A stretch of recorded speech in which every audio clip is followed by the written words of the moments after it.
Hey, it's Tom Beal here, coming to you from the live secret headquarters here in Boca Raton, Florida. And I jokingly say secret headquarters because it's obviously not a secret, but I had some amazing guests in from Australia here yesterday and told them, funny enough, they were only the second non-family member to be here in the office live, because I kind of cocoon myself in here to get things done. This is my little space to get away, close the door, and just really get productive on the most important tasks that are mine to do.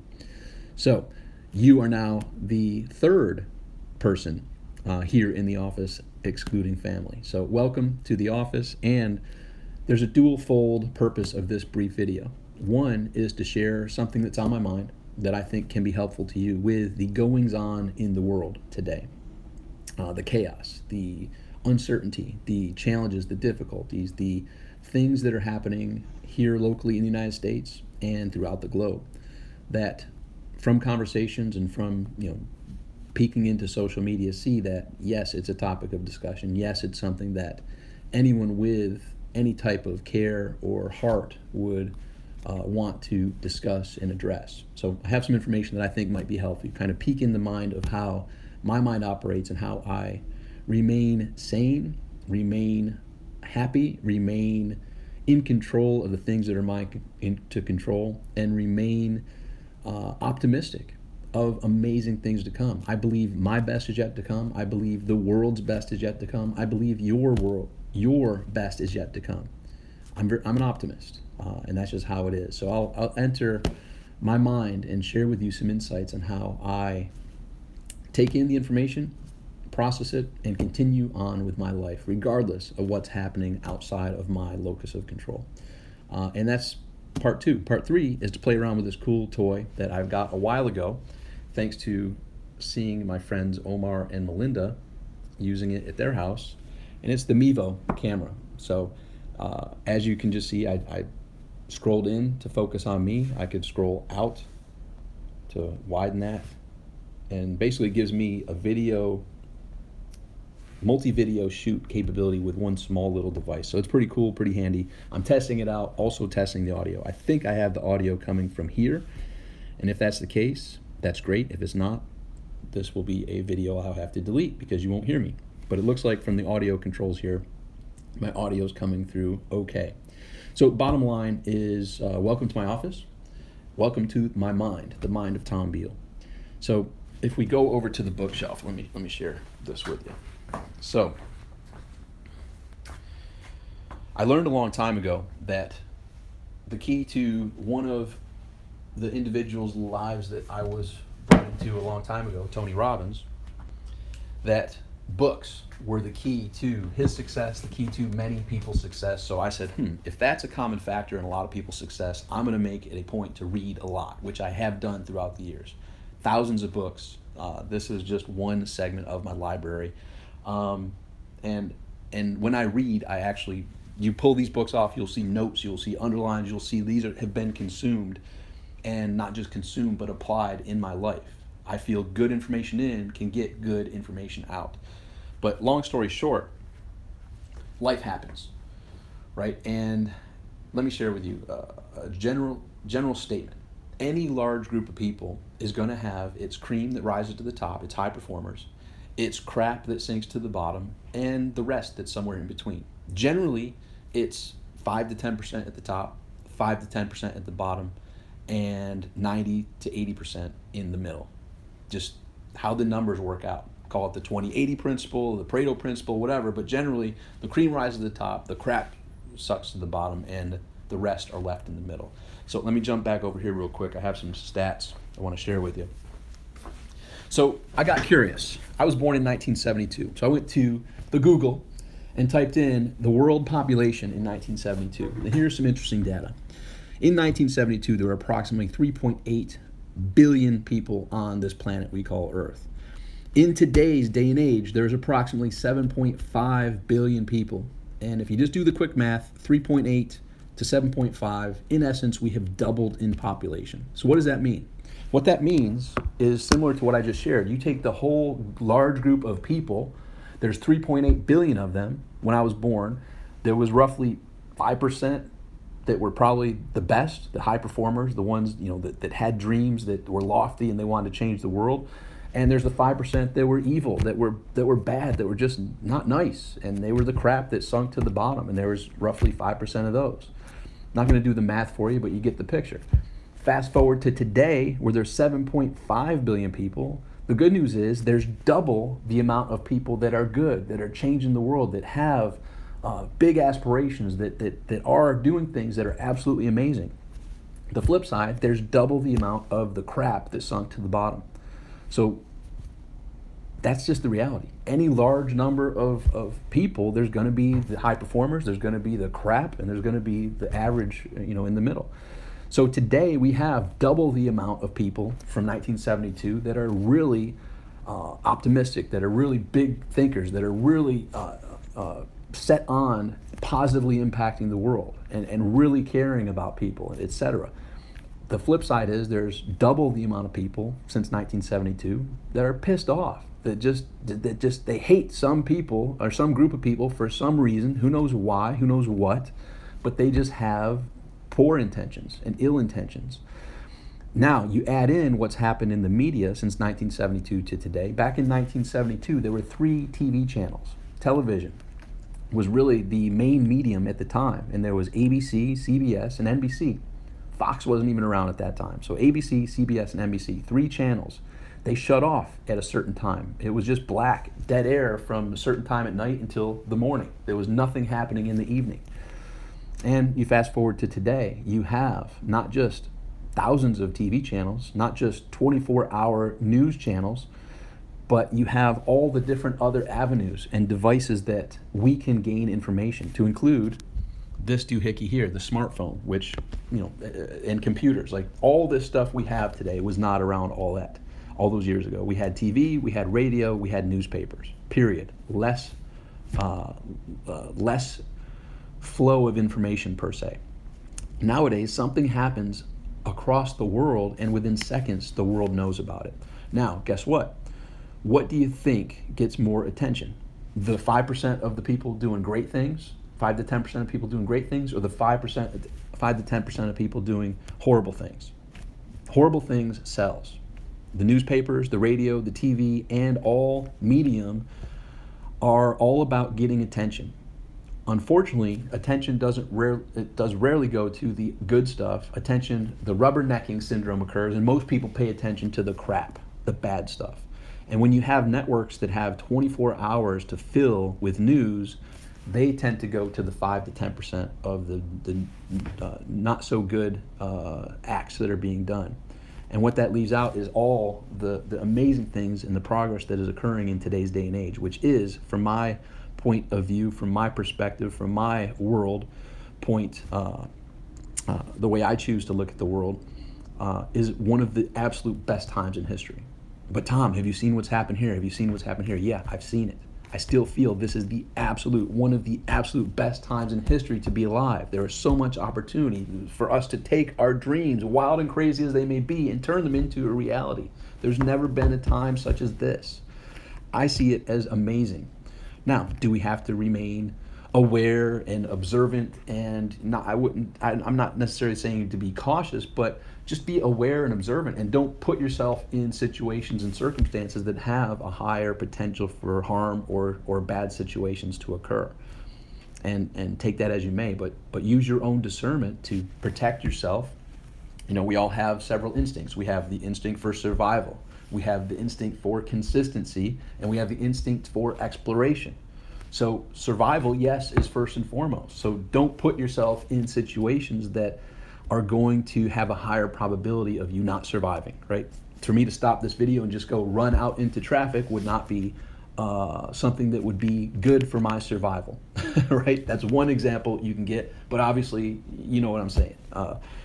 Use your best judgment to lead a life that gives you fulfillment and keeps you as in survival mode, and not having to worry about if this is a life or death situation. And also consistency, to know that you can consistently know that if you do this, this will occur, right? And now, in today's time, there is, yes, some uncertainty.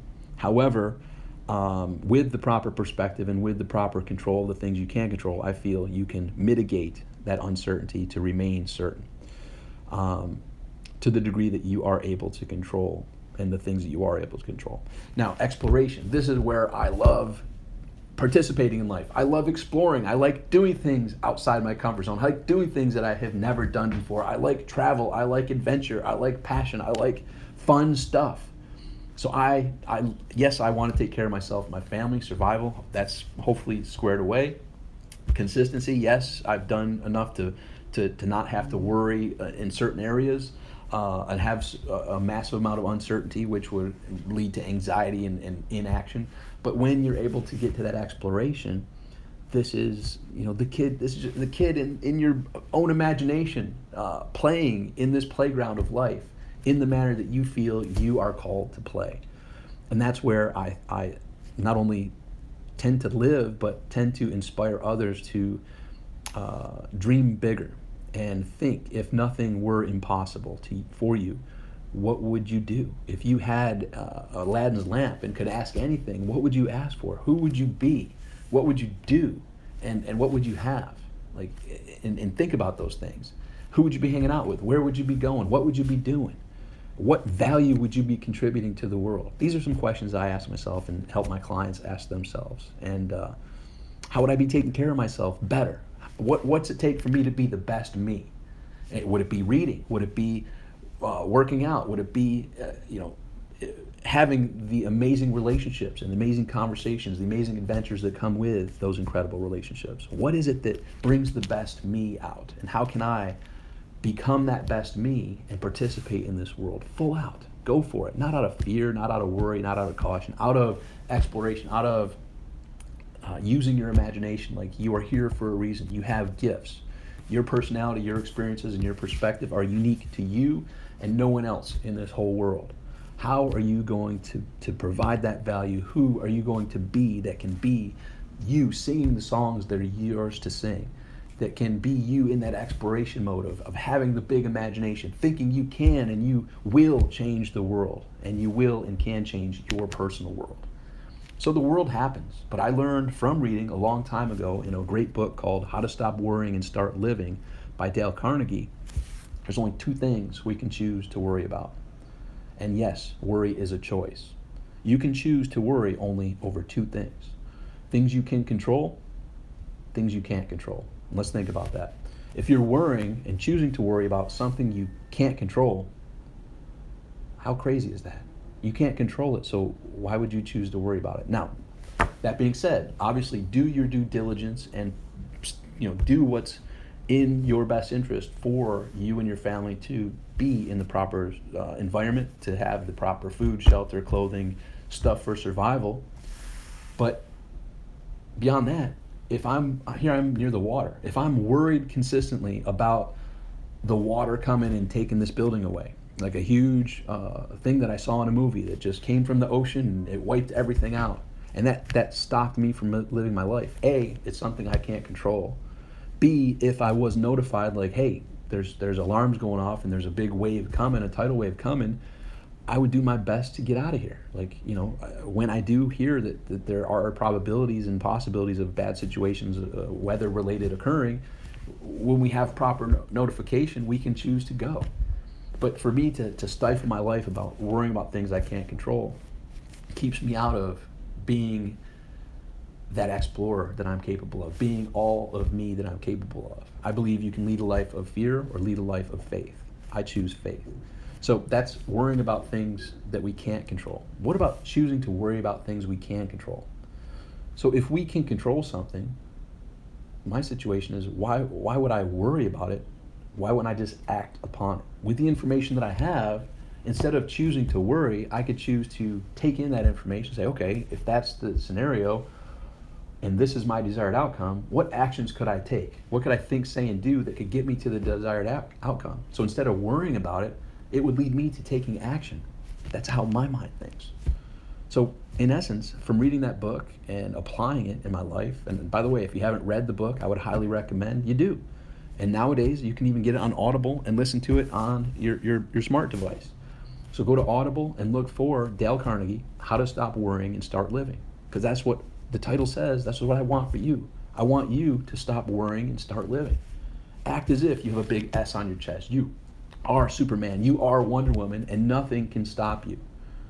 And, well, Tom, that's not true. Well, guess what? I feel, by the way, I've been walking towards the bright white light of the near-death experience and said, stop, this isn't how it was supposed to how it was supposed to end. I know you had more for me to accomplish. Send me back. I had been helicopter lifted from that car accident scene. I woke up in intensive care with a respirator breathing for me and had to learn to walk and talk again. And every time the doctor said I may not walk or talk properly again, I would just shake my head. In my mind, I never once thought I would never walk or talk properly again. So this is my second chance. I want this to be your second chance. So I live from that near-death experience and being there for both of my parents to pass at 52 years old and 56 years old, both of cancer, diagnosed and gone within weeks. I know that this journey is brief. And I know at my last breath, I don't want to have regrets. I don't want to have thoughts of remembering how fear stopped me from living and being all that I was capable of being. And from my near-death experience, I truly feel I have the S on my chest, and here's what I've come to realize and have peace in knowing. I won't be here a second longer or a second shorter than what I'm supposed to be here. And there's nothing I can do to prevent when it's my time to go, it's my time to go. That means I'm doing my best to make that as long as possible. I'm staying in the proper health, mentally, physically, emotionally, and spiritually. I'm doing what I feel has the highest potential to help me live as long as possible. But if today is my day, it's my day. And each of us have that day. And the rub of it is we don't know when that day is. I had my day, and I was walking towards that bright white light, but I knew this wasn't how it was supposed to end. There was more for me to accomplish. Send me back. This is my second chance. I want this to be your second chance without having to go through those difficulties, without having to have a near-death experience. Live by faith, not fear. Don't worry about things you can't control, and don't worry about things you can't control. Control it, and don't worry about it. Get clear on what you want with this information. Okay, this isn't ideal, but what is my ideal situation? Okay, what could I do now to take one step closer to that? And go for it. Act like you are invincible, and you are immune to everything that could stop you until you're not immune. And then it's your day, and it's your last breath, which we all have. Yet sometimes in this human adventure, we forget about that. We forget we are mortal. We forget that we will have that last day. We will have that last breath. And when we do have that, my hope and my wish is for you that you went for your dreams. You found out what your song is to sing to this world, what your gift is, what your value is to provide for this world in this journey. And you go do it. And in that process, here's what I found. A lot of friends, a lot of family, because they care about us, because they want the best for us, and because they're like, whoa, what's up with this plot twist? Where did this come from? How come you're passionate about going for your dreams now? Like out of the blue, what's going on? It's your life. You are the writer, the director, the main actor in this movie, this adventure called your life. And if you don't like what's happening right now, crumple up that script, toss it out, and draft a new one. Draft a new one. What would be this plot twist that you'd be like, yeah, I like this plot twist. This is cool. Boom. I'm taking action. I'm going for it. Some will call it crazy. I call it living.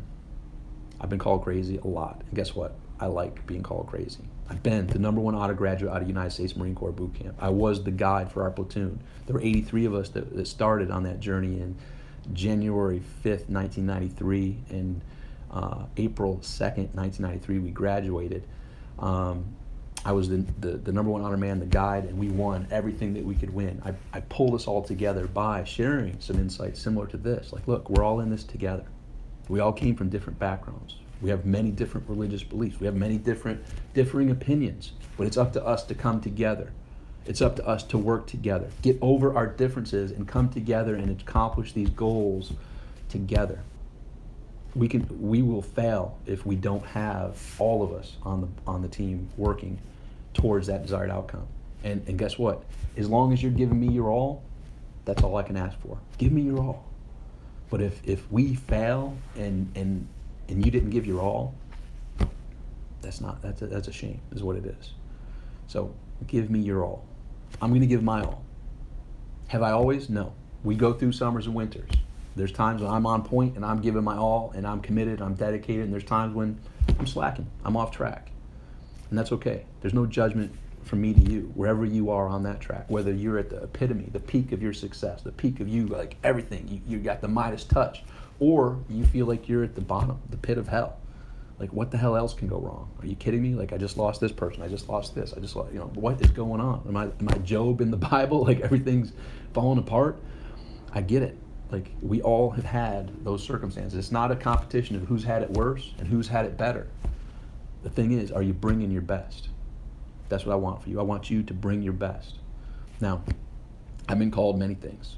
Crazy, whatever, dreamer, all that fun stuff. But what I have been called lately, working with clients that have done extremely well, yet in clients doing extremely well, let me share with you this. There's no level of success that excludes anyone from difficulties or adversities or challenges.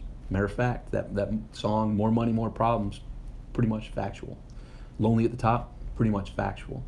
Because what it takes, because you not wishing for smaller problems, but you wishing to be a bigger problem solver, you wishing to be a better person. And the bigger problems you're able to solve for yourself and for others, the bigger value you're contributing, and the bigger the value you're contributing to the world, the more the world rewards you. And in today's day and age, it's called monetary, payment, what you're getting paid. You drive by the big houses, you have to ask yourself, what type of value are they creating? You see the amazing cars drive by. What type of value are they creating? Geez, I'm curious. What are they doing? It's producing so much value that they're rewarded so much. There's a quote from Zig Ziglar. I was fortunate to meet several times before his passing a few years ago. He says, you can have everything in life you want if you just help enough others get what they want. And that is, the more value you're able to contribute, the more you're rewarded for that. And you may or may not have cracked that code yet, because I know a lot of people who are contributing a lot of value, but for whatever reason haven't connected the dots to receive the monetary rewards that they're deserving. I mean, they're desirous of, and they actually deserve. They're putting out the effort. They're putting out the value. It seems to be out of alignment, and that's okay for a little while, but it always comes into alignment if you continue the course. So wherever you are on that journey, at your peak Midas touch high, I still feel there's more for you to achieve. I still feel you can be better. I feel we as humans never reach our full potential. So it's not about getting comfortable. It's not about settling. It's about what can I do to be a better person? What can I do to get better results? How can I contribute more value to the world? How can I sing my song louder, more boldly, in a more harmonious way? What can I do to be more of me? And have more of all of it. Have your cake and eat it too. Have the love, have the proper health, mentally, physically, emotionally, spiritually. Have the amazing relationships, personally and professionally. Have the amazing results financially. It's all capable and it's all possible in today's day and age. Where does it begin? It begins with the 3 things you can control. And from my perspective, from my journey, the only 3 things that you can control, at least that's my perspective, are thoughts, our words, and our actions. And when we do choose to take control of our thoughts, our words, and our actions, we are at the helm of this amazing vehicle that can literally turn our dreams into reality. Choose to control your thoughts, your words, and your actions. When you do that, you also, by default, now are able to control your emotions, which I will admit, as a Marine and as someone who grew up around a lot of adversity and chaos, was born to teenagers, 17-year-old mother, 19-year-old father. Grew up around 4 divorces and 6 marriages between my 2 parents. So was in and out a lot of different households, around a lot of different personalities. And a situation could occur. This cap is on, but boom, oops, I dropped the water. That could turn into World War III in one situation. Tables flipped, things thrown, people beat. To another situation where someone's like, that's funny, no, it ruined the mouse, oh crap. And the headset, oh, they're done now, shoot. Oh well, get some towels and wipe it up. And it made me think, wow, same situation can occur and different responses are available. I don't want to be like that asshole. I want to be like this person, right? And I've been the asshole before, many times. And I still will be. I'm not perfect and never will ever claim to be. I know the stuff, but sometimes I give the excuse that I'm too tired or drained to think, say, and do the things that I know are what I'm capable, and then will act emotionally and later have to apologize to loved ones, to business associates, employees, friends, etc., for acting emotionally, irrationally, and not at the best that I'm capable of acting and being. And I just recognize that. I'm flawed, yet I've learned and applied to my life. It's kind of like working out, to where I'm better and stronger than I was. And my goal is to be a little better and stronger today than I was yesterday. And tomorrow be a little better and stronger tomorrow than I was today. In my communication, in my ability to control my thoughts, my words, my actions, to stay congruent with who I know I'm capable of being. I'm a flawed person. That's how it is. But I'm imperfectly perfect, as I feel you are. So these are just some thoughts in my mind to share with you, who, just like every one of us, are seeing massive amounts of chaos, massive amounts of death, destruction, and doom in the media. And what I'm here to share with you as a summary is that's the bottom 5%, 5 to 10% of humanity, which is close to 7.8 billion people in the world right now, something along those lines. So there's 5 to 10% that are crap, and that sucks to the bottom. Those are evil, mean people. And there's double the amount of when there was when I was born in 1972. There's double of 44 years ago. And equally double, there's double the amount of good people who truly care, who truly are awesome people, and truly are seeking to make a difference, truly are following their dreams, as wild and crazy as they may seem. But they're going for it. They're seeking to make a positive difference in this world. And the 80 to 90% in the middle, they're not bad either. They're good-hearted people. I feel so. 85 to 100% of the people, or 85 to 95% of the people, are good intentioned. But there's 15% or less that have evil intentions. And guess what? 44 years ago, there was half the amount of that percentage as there is today. So there's more people that are pissed off and mad and ready to hurt somebody. And the media doesn't help, I'll tell you that. I call the news this: negative energy without substance. NEWS, negative energy without substance. It's a lot of negative energy out there. Regardless of who is on one side, there's enough to where I hate those people, I want to hurt those people, and they hate these people, and they want to hurt these people. The 5% of the bottom actually buy into it and actually will take action on it. Unfortunately, with the population growth, there's double the amount that there was 44 years ago. So we see more of this crazy behavior because there's double the amount of crazy people. But there's also double the amount of amazing people. And the 80 to 90% in the middle, I feel, are good people. I feel they truly are doing their best, and I feel they truly care, and they don't hate others. But the news, the negative energy without substance, focuses on the 5 to 10% of the assholes, and they get the press. The assholes get the press, and we see it, and we're like, holy cow, the world is coming to an end. Where is Chicken Little singing and screaming about the sky falling? That's what it is, and that's what sells, and that's what gets the dollars for the advertisers, because the advertisers want eyeballs. In the rubbernecking situation, think about driving on the highway and there's a wreck. Everybody slows down just to see the wreck, right? The rubbernecking, that's what they call it. To slow down and see the wreck gets more eyeballs than all the good news. But I will tell you this: when you detach from the negative energy without substance, you put boundaries up around what you allow to come into your space, what you allow to see, what you allow to hear, and you block it out, and you stay in control of your environment, you will notice that we are living in one of the best times to be alive. Are there things that we can press forward to make change? Absolutely. But circling back to what I had to tell my platoon in boot camp in the Marine Corps, we have to come together. We have to get over our differences. Don't care what background you came from, whether it was dirt poor or super wealthy. I don't care what religious background you came from. I don't care what country you came from. I don't care about all those details. I don't care what color skin your skin is. We need to come together. And until we come together, there's going to be division, which, by the way, if you look at the people pulling the strings, what they want, what their desired outcome is for division. They want us to be fighting amongst ourselves. Their fear is that we will get over all this petty nonsense and actually come together and stop the bull crap that has been happening for multiple decades in governments throughout the globe. And they know that when we come together, we won't be bothered by the propaganda of saying that that person with the different color, that person with the different religion, that person with the different nationality is our enemy, and we'll recognize that we're all on the same team. And that's my goal. And I know that it's a goal that some may laugh at, but some may call me a dreamer.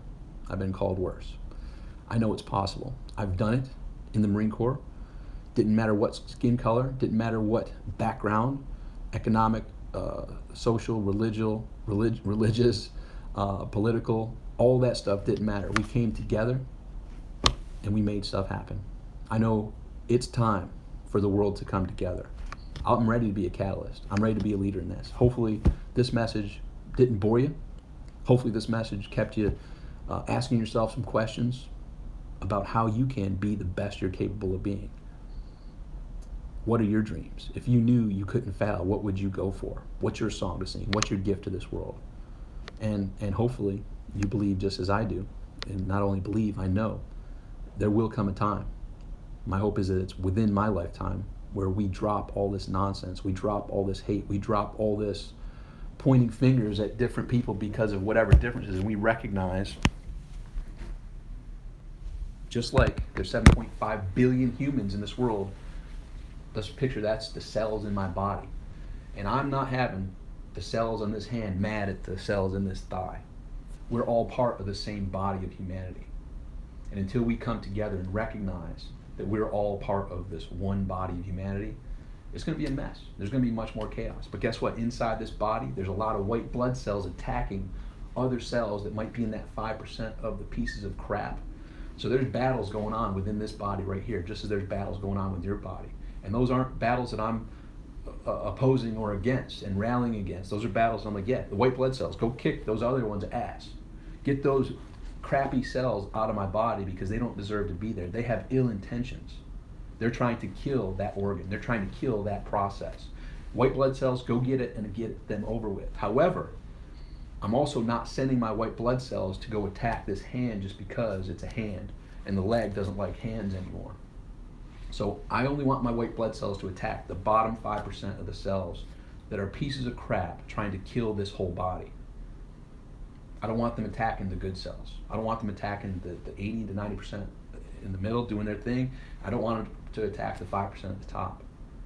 White blood cells have a job, but their job is not to be overreached. Their job is not to continue attacking other innocent cells when the bad cells are taken care of. So that's my analogy. We are 7.5 billion cells in this body of humanity. It's time for us to come together, get over the petty bullshit of what race, what ethnicity, what religion, what socioeconomic background, what state you're from, what nation you're from. All that's crap. We're part of one body. We're part of one humanity. That's my message. Thought I had something to share. I had more to share than I thought. Leave your comments below. Talk with you soon. Until then, make today great.